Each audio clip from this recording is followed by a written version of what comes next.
everyone, and welcome to Stefan's podcast, any podcast for everything Japanese news, what's going on in my little Japanese island, and also what's going on in the big wide world of Japan. We've got some great news stories today. We've got a Japanese yokai tale coming up, and we've also got a ghost story from the recent tales, a true ghost story from a man who worked in a Japanese convenience store who was haunted by a ghost. Not just him, also his friend. So get ready for that. If you aren't interested in the news stories and you just want to jump around, the timestamps are in the bottom if you just want to see the yokai tale, and if you just want to see the ghost tale, be free to jump around and play around with it. But first, we have got the news stories that have been going on.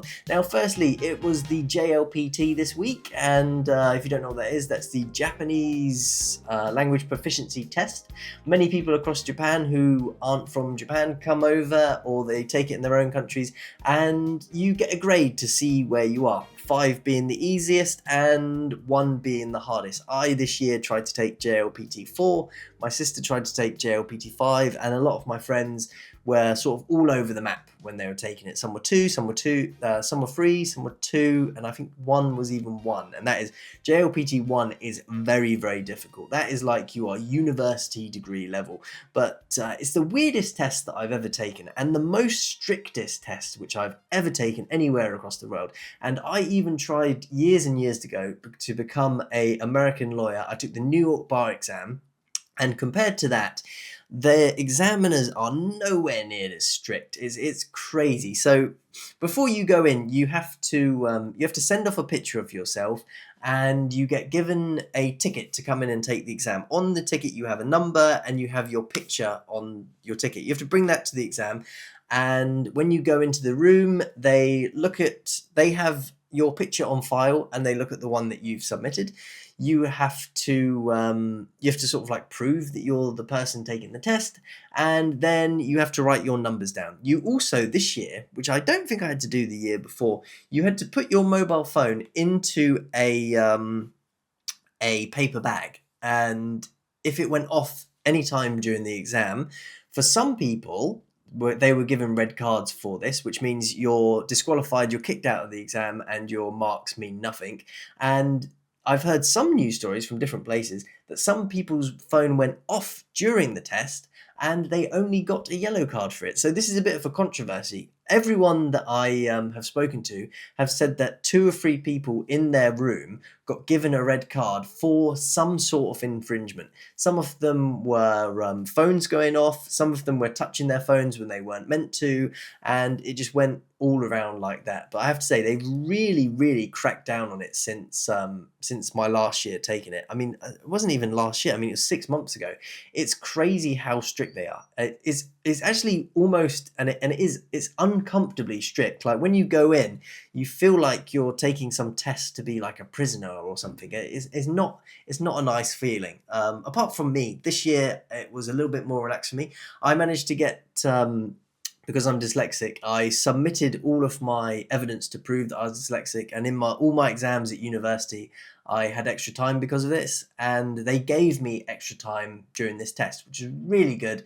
I was actually in a room by myself and not with everyone else, and I had 2 very nice invigilator ladies who checked all my stuff when I came in, made sure I wasn't cheating or whatever, gave me my bits of paper, and they were very, very, very friendly. I will say they did. The only thing that they did do, but this is Japan, when I went through, you have 3 stages of the exam, and they're all back to back. So you first have a vocabulary bit, then you have a 15 to 20 minute, I think it's like 15-20 minute break, something like that. You then do the grammar section of the test, and then again after that you have another 15 to 20 minute break, and then you do the listening bit.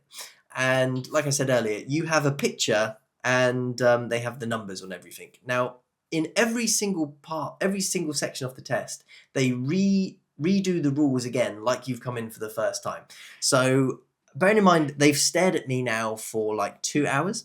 After every single section, they checked my photo, like held it up to me to make sure I was the same person, and went through the whole rigmarole 3 separate times. And I was like, really? Do we have to do this every time? I can understand reading out the rules, but like literally holding up my picture again and going, yep, you're still the same person. Oh, yep, you're still the same person. And they also didn't seem to do it with there was no humour there in it. They basically were like, yes, I must check, and they were diligently checking every time that I was still the same person. And I thought, yep, I've not changed in the last 3 hours that we've been stuck in this room. And that's how long the test was.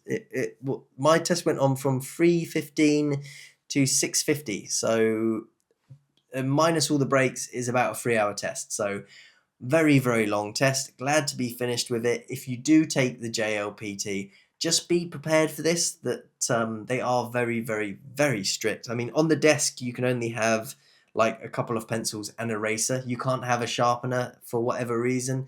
You can't bring any food or drink into the exam. I did have water, and I asked because my water was also in my bag, and I saw how strict that they were being. So I even asked her, like, oh, can I go and get my bag to get the water out? And she was like, yeah, that's fine. But she was like watching me diligently as I dove to get my water out. Bearing in mind, this is in between the breaks of the exam. My water had, a plastic thing around it. So she took that off that and threw that away, or did whatever with it, and I could drink the water. It was fine. But very, very over the top, I have to say, and not it's not a comfortable feeling taking the JLPT. It's certainly not. It's not something you do for enjoyment. If there were other tests out there, I would look into doing them. I also do have a problem with the JLPT. One of the things I have with it is that in the listening section, you only get played the audio once. In all of the English tests that I've ever heard of that we do here as an English teacher, we always play the audio twice. So I'm not a fan of that. I think that is just ridiculously too strict, because you can miss things, you can expect things, and it's different. And in real life situations, you can always ask to say, excuse me, can you please say that again? And hearing it for a second time is fine. But then the next thing I have with the JLPT is that just on a testing thing, there's no writing section in it. So because of that, I think a lot of people who are learning Japanese don't learn to write it when perhaps we should do. And then my second thing is there's no speaking element in it. And the no speaking element makes sense because you cannot test speaking en masse without a load of resources, because then for every single person that takes the test, you have to set maybe 1 or 2 people to take them, and that just takes ages. And there are thousands of people who are taking the test. I dread to think, I don't know what the numbers are of how many people taking it, but just in my experience, in my testing place, which isn't even full for Fukuoka, there must have been, I wouldn't be surprised if there was close to 500-600, and that was just in my one. And I know that there's various testing centers throughout Fukuoka and throughout different places, so I wouldn't be surprised if there was a few 100,000 taking the test on the same time. I don't know, how many people do you think took the test? I have no idea. I'm just guessing off the pool that was with me and speaking to my sister and speaking to other friends. But there we go. That's the JLPT for you. It's one of those things, you just got to smile and get through it. And hopefully I've passed. I don't think I have, to be honest with you. As soon as I went into the test, my vocabulary it should have been better. I got the first 8 questions right, I think. And then after that, anyone's game if I got it right. I haven't got a clue, to be totally honest with you. But our next news story for you is, funny enough, it's about all languages going on around the world. So Japan's English score has been dropping for the last, what the heck? I lost a news story on my thing, but it doesn't matter. Japan's English level has been dropping for the last 15 years apparently, and they're looking at why Japan's English score has been going down over the last couple of years. And one of the reasons that the whole of Japan Today, the website that I get my news from, has crashed, but oh well. Their English score has gone way down compared to what it used to be. And one of the reasons that they're saying it is perhaps it's TikTok, perhaps it's all of that. That's certainly a factor. But one of the reasons they're saying is Japanese people are traveling less. They're not going to the US as much as they used to. They're not going to the UK as much as they used to, because the yen has gone down over the last 10 years. It's more expensive to do it. So it's affecting the scores. And I think it does make sense, because all of the teachers that I've met, and in fact everyone that I've met who's actually traveled to the US, their English is always significantly higher than someone who hasn't been. And I mean, like, on a good level. Like, if there's teachers all around Japan, you can tell the ones that have studied abroad for even just 2 or 3 months, and their level is just astronomically higher. In fact, when I meet someone whose English is good and they tell me that, oh, I've never been to the US or I've never been to Australia, I'm always like, wow, that is amazing, because it's a rare thing. 99% of people who I meet who are fluent or good enough to communicate with me in English, they've normally studied abroad. And I think it's true. If you don't go abroad, then you don't get as good. It doesn't work with Japanese, because I've lived here for 4 years. I've been studying, and no comprende, or wakarimasen, as the old Japanese would say. But there we go. That's the English level has been going down. Why else could it be? I don't know. That's my thing. I think the areas why English is dropping is because of people are relying on their tablets too much. Even with my students, I see it. They get their homework, they type it into Google Translate, they copy it down. That's it. They then forget all about everything that they learn. They haven't had to use their brain to do it for themselves. And there you go. The problem is done. It's finished. You move on. And not that good.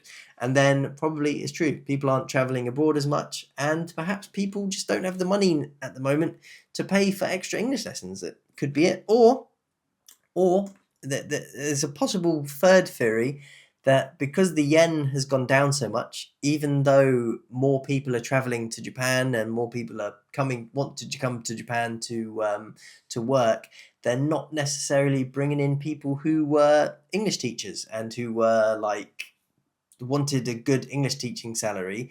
So there may be the quality of English teachers are going down. That could be another possibility. I don't know about that, but we'll see. I mean, I wonder, for people moving to Japan, if you want to be an ALT now, when I looked 3 or 4 years ago, I looked at the ALT salary, and I remember seeing it was like 20 grand, and I thought, wow, I could either go and work in an office again and earn similar money, not necessarily the exact same. It was a little bit of a pay cut, but it wasn't a significant one.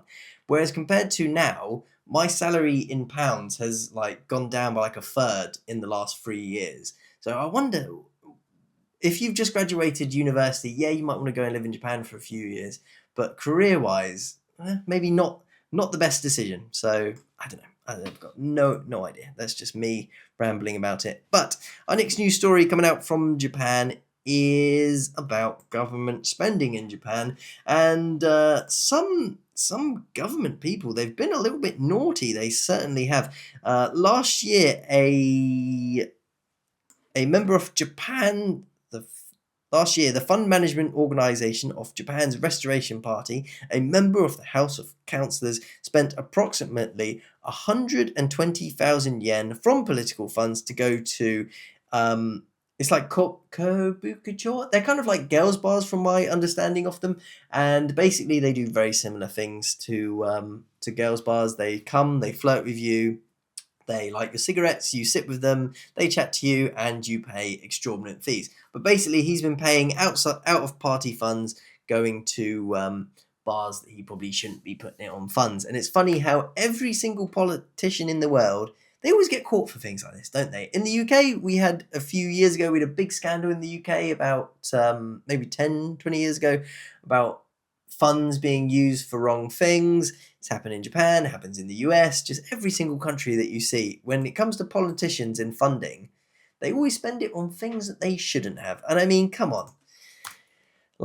As a politician, going into a girls' bar or something like that and putting the company card down, it's just, it doesn't make any sense to me. I don't know why they would do it, but there we go. Politicians, this is a universal thing. They are all a little bit crooked, and I don't like them. But there we go. Next news story coming out of Japan is about train drivers.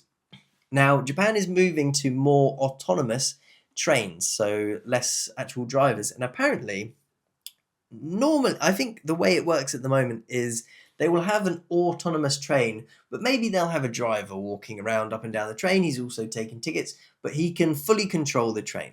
And what they're trying to do now is step away from drivers who can fully control the train and move to like a driver who, in an emergency, can basically just stop the train, and then a proper driver or something can come and move from it. So this is what they're trying to do by the end of 2027. Get these kind of like partly licensed drivers who have the skill to stop the train, and that's it.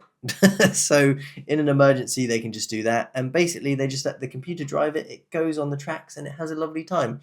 How do you feel about that, not having drivers? I mean, we have the DLR in London, which is meant to be a sort of autonomous railway. That works fine. As far as I'm aware, there's been no crashes on the DLR, not that I've ever heard of. But if it works, don't need drivers. It's better, that it's safer than actual cars, because at least with a car, things aren't coming in left, right, and centre. All the train really has to do, as far as I understand, is just go straight and stop at the stations. Not that dangerous? I don't know. It seems cool. I'm interested to buy it. I feel sorry for all these drivers who effectively could be out of a job soon. And also, one of the reasons I expect JR Rail are doing this is because then you don't have to pay someone a full train driver wage. You can pay them a half train driver wage, and that will save them costs that way. And all the drivers, who cares about them? Not the company. That will be one of the things for sure. I can tell you that now. If anything comes out of it, it will be that. But there we go. Our next news story coming out of Japan is about Japan's new bus. And you might have seen it, you might not. I will put a picture here from some of the different journalists that have been putting it out. It's basically like a sleeper bus service, and a lot of buses through Japan run through the night. And I recently just got a midnight ferry back from Fukuoka back to Toshima, and let me tell you something. Getting any sort of travelling service that travels through the night is never good, is never comfortable, and you never sleep well, because they have the same problem as a hostel. All it takes is one person who snores or who has effectively like sleep apnea, and the journey is terrible. After the JLPT, I got the midnight ferry back. It goes from 11:30 p.m. from Fukuoka and arrives back in Toshima at 5:30 a.m. I don't wish the journey on my worst enemies, because it sucks. It absolutely sucks. In this one, there is places to lay down, but most Japanese people, they get in there quick, they take it. So what it normally ends up being for most people is you have like airport lounge chairs, and you end up lying across those. And recently when I took it, there's one or two people in the room who effectively had sleep apnea. They were just like snoring, choking on themselves. And also one guy, and I wanted to execute this guy, whoever it was, he had his phone on loud at 2-3 o'clock in the morning. It was going ping, ping, ping, ping, ping, ping. That guy, I wanted to throw him into the Japanese Ocean and let him just sail away. And do you know what would be so satisfying about it would be, as him and his phone was getting further away from the boat, the noise of the pinging would just get a little bit further away, like a sonar would be going ping, ping, ping, ping, and then you just hear that final one in the distance, ping, and then I could go back to sleep and try, but it was not good. They also keep the lights on for some reason in the ferry at 5 o'clock in the morning. I have no idea why. Shut those off. Everyone's trying to sleep in there. It's not like anyone's trying to keep awake. I think it's stupid. But they've introduced this new bus service where the seats turn into like lay down beds. And I have to say, they've got a picture of a woman here on the service. She doesn't look the most comfortable. If you were tall as well, if you were like 6 foot, 6'5", I don't think you would find this particularly comfortable. They've got a Japanese woman in here. I have no idea what size she is. It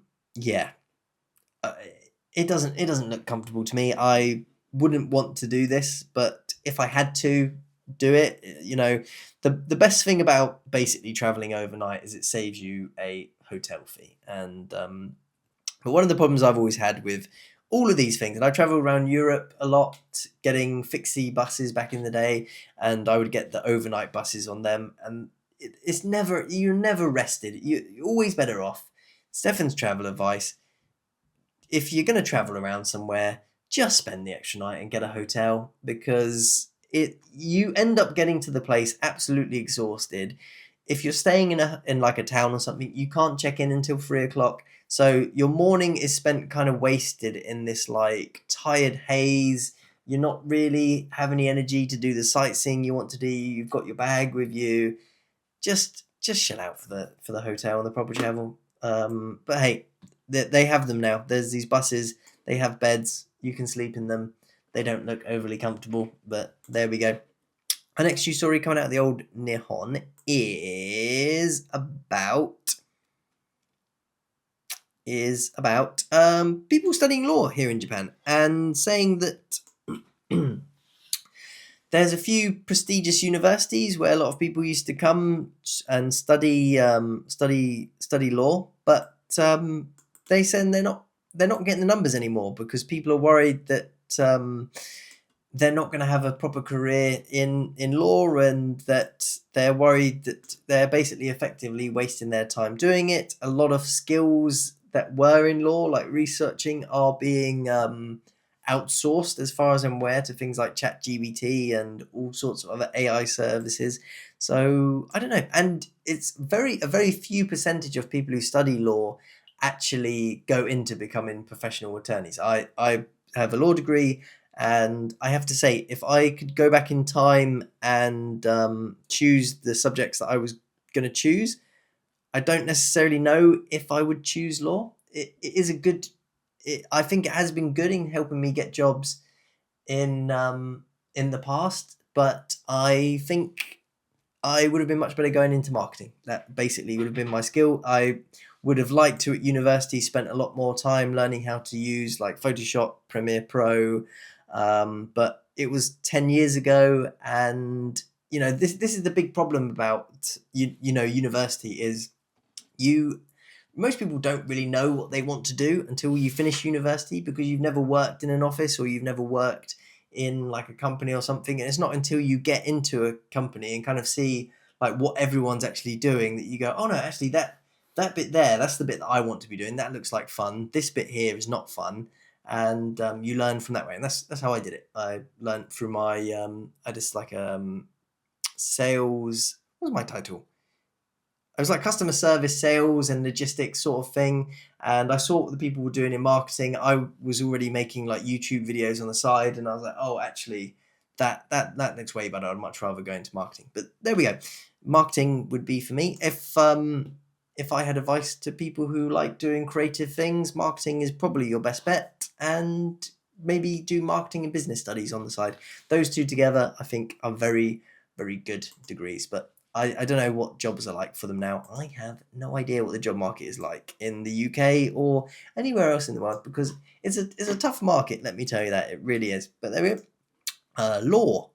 Not many people want to do it in Japan. Very sad, because it is a good degree, and I did have fun doing it, and I certainly learned a lot of things. And if I would go back in time, would I change? I wonder if there was a marketing and law degree. If there's a marketing and law degree where I could learn Photoshop, basically, I just want to learn how to use Photoshop. That's basically it. If I could learn how to use Photoshop and all the other Adobe Suite stuff, and then study law on the side, that would be very nice. But I doubt such a course exists, and if there is, you sign up for that course. But that is a fun, exciting course, let me tell you that. But we are now moving into our yokai story of the week, baby. Okay, here is the yokai story of the week. If it loads, here we go. This is actually quite a creepy story, and this one really filled me in a lot of stuff that I didn't know about it. So I'm going to butcher the name. I'm going to put it up on the screen so you can say it properly, but I think it's called the Itsuki. Itsuki. I think that's how you say it. Itsuki. I probably said it wrong, but there we go. So this is known as the translation for this is the strangling ghost, and It basically is a ghost and it looks like a human. What's happened with this is it's a human who committed suicide by hanging, and they now haunt the living by confusing people and trying to get them to hang themselves. And the reason why they do this, right, is because in the afterworld, in the stories, is the afterworld has a limited number of people.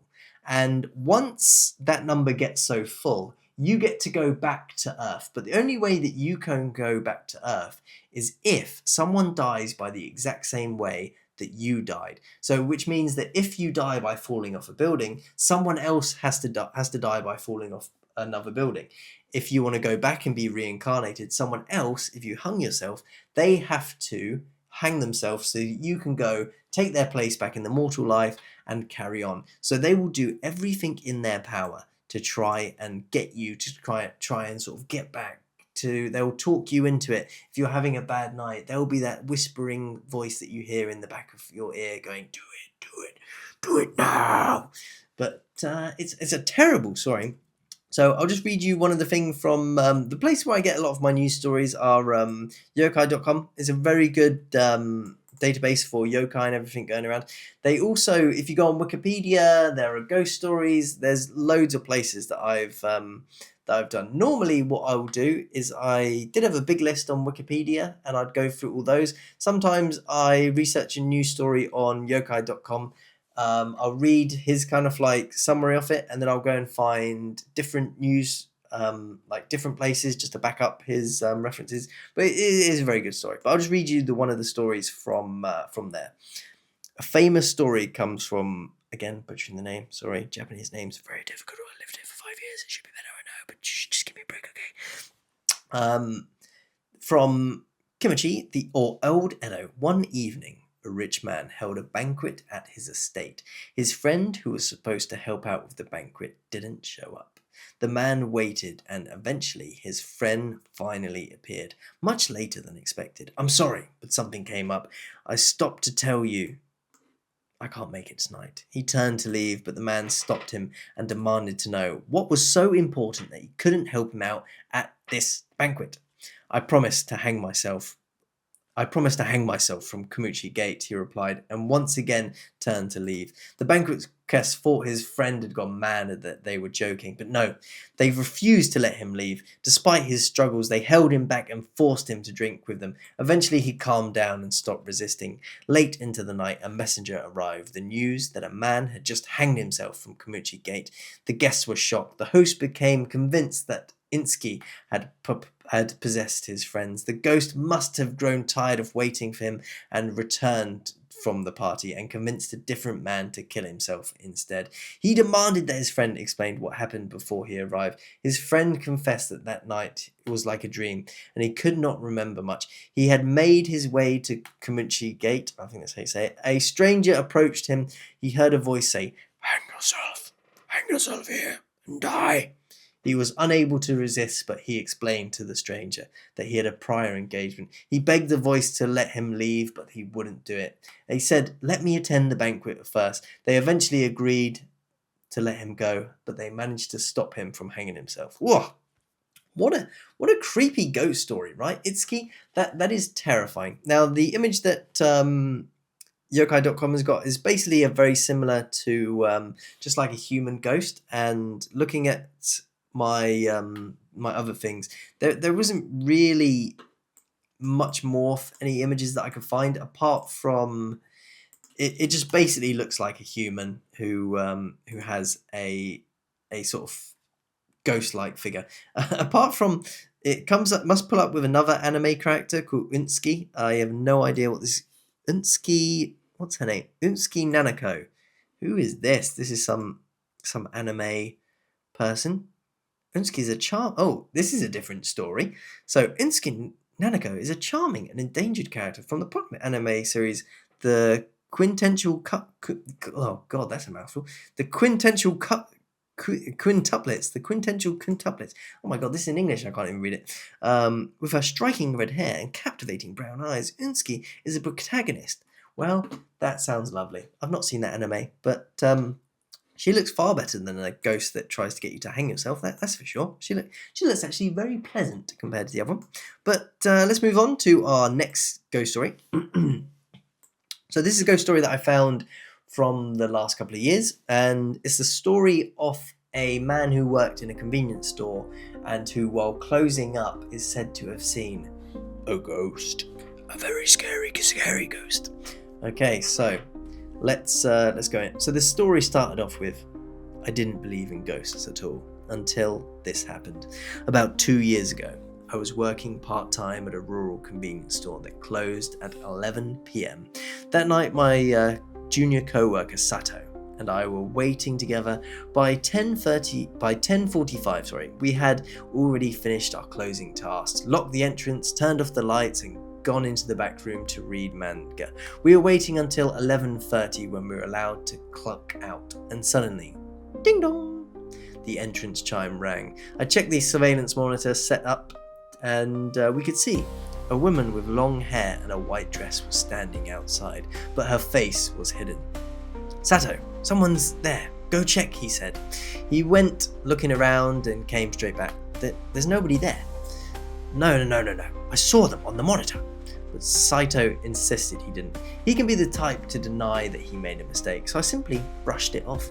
We reset the monitor cycle, through the cameras again, and kept reading. About 10 minutes later, at 11:15, the monitor switched to the magazine aisle, and the same woman was standing outside the store, looking directly towards the camera, looking at me. It felt like she was watching me. I told Sato. He denied it again. There's no one there, he said. So I took a look. I went to go and check. And then Sato shouted, "Senpai, look at the monitor." The screen switched to the sweet aisle. The woman was standing inside the store, standing perfectly with her back to the camera. We had locked the doors. There was no way she could have entered. About 20 seconds had passed since we checked outside. It was impossible. The phone rang, but it only rang twice. Ring, ring. We froze. When we looked at the monitor, the woman had disappeared. I flipped through every camera until I reached the counter camera. There she was, standing behind the till, facing away from us. Sato was shaking, so was I. As we tried to decide whether to escape out the back, the monitor switched by itself, and it was a close-up of her face filled the screen. She was expressionless, pale, dead-looking. Her eyes were unbelievably beautiful. It felt like they were pulling in. Saito panicked and bolted for the back door. I tried to stop him, but he was gone. Then, bang, crush, thud. Shelves in the store began collapsing one after another. The sound grew louder and angrier, and it just kept going on and on and on. Then the phone started to ring again. It rang over and over. I finally picked it up. "Hello?" A distorted voice screamed, "Get out of here!" That was enough for me. We ran out of the store and waited outside in the freezing dark until the manager arrived at 5 a.m. So they must have waited. So this guy would have waited for like 5 hours out in the dark, in the cold, when there's a ghost hanging around. First of all I can say to this Japanese gentleman is the British phrase, "Fuck that, get out of there, you mug." But apparently he stayed around for 5 hours, which what he was doing in the cold for 5 hours, I don't know. That's the mystery. But anyway, back to the story. Inside, the shelves had all fallen over by themselves, but on the security footage, the woman never appeared. The manager, though, believed us and told us to go home. I offered Sato a ride, and he sat silently the whole time. I tried to tell myself to forget anything, and as we pulled out of the parking lot, Sato suddenly stared back at the store. His mouth was wide open. "No way." I turned, and inside the store manager was cleaning up, and right behind him, she was standing there. I floored the accelerator and didn't stop until I got Sato home. That morning I collapsed into bed, terrified, angry and confused, and that was the last time I ever saw the ghost. Pretty terrifying story, I have to say. First of all, the only problem I have with this ghost story is the fact that they said that they locked up at 11:50, 11:30, the ghost started to come around 11:15, and then they waited outside the store for 5 hours. What are you doing for 5 hours when there is a ghost around? I'm sorry, but your first thing should have been, fuck the store, that can burn down, that can do whatever it wants. I frankly don't care. It can set on fire, the ghost can take it, it can have the store, but I'm getting out of there. And even Sato, I might even be leaving him behind. I don't know if I'm giving him a ride home. I'll be going, see you later, mate, I'm off. But there we go. Not a bad news story. I really enjoyed reading that for the first time when I was going through it.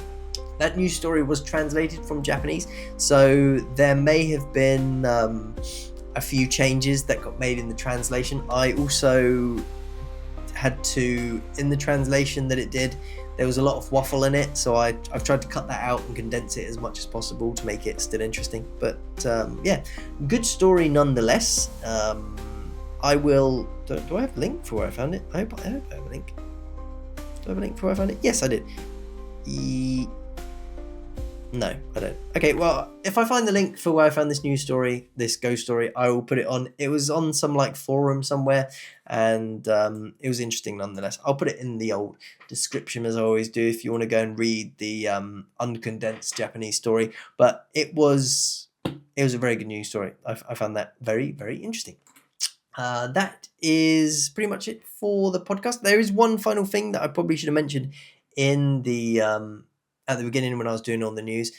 Flights if you're coming from China to Japan at the moment, just be a little bit careful because flights seem to be getting cancelled. About a week, 2 weeks ago, a lot of flights to Kansai Airport got cancelled, and my sister was meant to be going back to the UK via China, and her flight got cancelled over the Christmas period, and her flight is like 2 weeks away, and they've just said that we've cancelled that flight now. So she's had to get a refund back on that, and she's had to book a last minute flight. If for the next, I don't know, 2, 3, 6 months, whatever, if you are coming to Japan from maybe the UK or anywhere else, just be careful with booking a layover over China, because the Japanese Prime Minister said a few things about China. I don't know if you saw in the news. She's pissed off the Chinese people, and a lot of Chinese people now aren't coming to Japan for their holiday.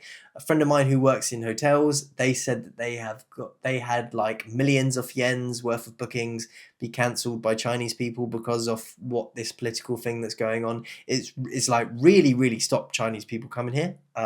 Some of the Japanese people will be saying, "Yay, that's great," because I know what the Japanese are like, but it's not good for people trying to get layovers in China. It's a bit difficult at the moment. So just be careful if you're booking flights at the moment. I certainly, if I was going back to the UK now, I wouldn't do that. I just got back from the UK. I went to go and see my family. That was very nice. A few people not in the best of health in the UK, but apart from that, everything was kind of good. It was weird going back to the UK. It was weird going back into London. Certainly, I lived in London for, I don't know, 5, 6 years, and sort of grew up around London, and I was always going into London. This time, I probably felt the most unsafe that I've ever been there. There's a lot more graffiti on the train. I was going around with my camera, and literally everywhere I was going, if I went into a pub, people were telling me to like be careful with my camera. I went into a pub in Piccadilly. It was like a Wetherspoons, and there was a guy who was apparently going round and stealing people's phones. If you had your phone like on the counter, he would go around and was trying to nick it. And luckily, there was 2 women sitting next to me. It was like a long bar thing that I was sitting on next to. And there's 2 women sitting next to me, and some guy saw the guy coming around and could see what he was trying to do, and he warned them. I didn't have my phone on the table or anything because I'm a savvy traveller. Or maybe it was just lucky I didn't have it on the table. But yeah, so that was going on. This city, I don't know what's going on with it. I had some guy. I was in one of the park, Green Park, Hyde Park, one of them. I mix them all up all the time. I had some guy randomly come up to me and was asking me about my camera, And as soon as I sort of saw him, I was like, nah, you're a fucking shady individual. And he was trying to catch my eye contact from quite far away, and I was like, nah, mate, not interested, and like walk straight away from him. Yeah, not a necessarily nice place. If someone said to me at the moment, thinking about visiting the UK or visiting London, if they said to me, I'm thinking about visiting London or another city, I think at the moment I would advise them against going to London. I just didn't feel safe, and I've lived there for 5-6 years. I felt very uncomfortable there. I also went to a few cities dotted around, and in all the places, yeah, just didn't feel at home. Didn't feel safe a lot of the time, so I didn't like it. I did go to a few places that felt safe. I went to Windsor. That was as nice as Windsor always is. I went to Cirencester. That's a beautiful part of the country. If you get an opportunity, oh, absolutely go to Cirencester. It's probably the actual highlight of my trip was. This sounds bad. Was walking. Bearing in mind, I saw my family and everything, and saw a load of friends. The highlight of my trip was me just walking around Cirencester, seeing the old architecture there, and taking a few pictures, and just sort of strolling along with my day, and having sort of a bit of a day to myself. It was really nice. There is nice parts of the UK, but London at the moment, I don't know what's happened to it. I feel sad. It just feels like kind of shell of itself. I went on a day where there was bad weather, and all of my students have always said to me, "Oh, London, very grey. Never have any no blue skies. It's always grey and miserable." The day I went, it was grey and miserable. All the pictures I have of London, the sky is literally as it's foretold around the world that London is grey and foggy. And I showed my students coming back with my pictures of London, and they all went, "Oh, it is grey." So you said, Stefan said, "Say the sky isn't grey. It's always grey." And I'm like, "No, I just went on a bad day." I also, and haven't missed this about London, I went for one weekend because I stayed with my family outside in the country. I went for one weekend, and of course there were tube strikes. There were not tube strikes. There were maintenance on the Metropolitan and Piccadilly line, so it completely fucked up my trip on how I wanted to get into London. I spent half my time doing it and went from there. Oh, this was another thing. So the first time I went into London, I got the London Oxford bus because I was staying in like near Uxbridge, and you can get the bus from Hillingdon into the centre of London. And there was a comic book festival going on, and there was this guy sitting in front of me. And as soon as I saw him, I thought, this guy's a weirdo. He had like purple hair and whatever, and I was like, yeah, not my kind of guy, but whatever. Kind of yeah. So I noticed he did this thing where he was sitting in the outside seat, and there was a coat sitting on the window side seat. And I thought, oh, bearing in mind this is a busy bus, right? So I thought, oh, okay, he must have a friend that's in the bathroom because there's a bathroom on the train. And I kind of realised that, oh no, you're a slimy little cock, aren't you? So what he's done was he basically didn't want anyone sitting next to him. The bus was getting exceptionally busy. And what he did was he just put his jacket on there so that if people came on and saw that the bus was full, they would go, "Oh, the bus is full. I just can't get a space." But no, he was a little skunk, and he was doing that, and I was very pissed off about him. I didn't like him at all, and I hope something bad happens to him. I hope he has a terrible Comic Con, and I don't know I don't go to Comic Cons, but hey, if you do, and you see a man with purple hair, watch out, because he is a cretin. He's a wrong one. And that was just kind of my my feeling about going back as well, that there was a lot of things we don't see in Japan, things like that, someone just being overtly selfish, just a few very, very small things. But apart from that, I did have a nice time going back, eating cheap fruit. Let me tell you something, that was fantastic. I ate so much fruit in that week, it was ridiculous. I ate about 10 full English breakfasts in the 3 weeks that I was there. I got to see my family, that was really nice. Got to see some friends, that was really nice. But basically, all I did was eat, and I didn't drink as much as I thought I was going to drink. So that was nice. But yeah, no hangovers. That was very good. Did have a few days where I certainly drank enough to kill an elephant, but that was beside of that. But apart from that, that's the end of the podcast for today. Thank you very much for listening. If you like the ghost story, let me know. I will do more of it. I think this is going to be the way I do the podcast from now on. I'm going to do the news stories. I'm not 100% sure of the order, but it's going to be news stories, a Japanese folklore, a proper yokai, and then we're going to do a modern day ghost story, because I think they all slide very well into each other, and they have a lot of things that I can go through. And then at the end, I'm going to do what's been going on with me. And basically, that was it that's been going on with me. I went back to the old UK. That was a very nice time. I took the JLPT. That is what it is, and we get through it. If you took the JLPT, I wish you the best of luck. And if you haven't already, be sure to like and subscribe and follow and do all that magical jazz, whichever you're watching it from. And I shall see you in the next video. Thank you very much for watching. Oh, goodbye.